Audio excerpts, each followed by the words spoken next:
Good evening mga Lods! For tonight video, ayan, makita niyo may swimming pool kasi sinama kami ng aking asawa.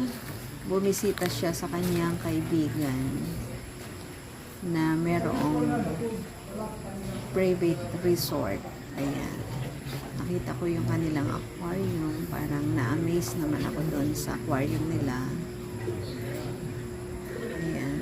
Malapit lang yung aquarium sa pool. Kung saan.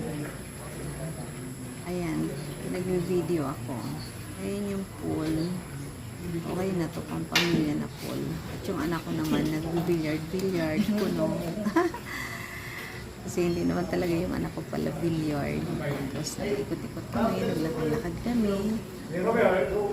Kasi pinakita niyo naman yung friend ng asawa ko, yung kanyang private resort sa amin na binisita namin ngayong gabi. Yan. Cute naman yung kanilang billiard. Tapos umakyat nga kami. Tinignan namin yung kanilang pinagawa na parang pang family na bedroom. Gusto mo naman mag-vacation sa ano nila, sa kanilang private resort. Pwede rin daw, sabi niya. Kaya nagtumingin-tingin kami. So, hindi naman ako pumasok.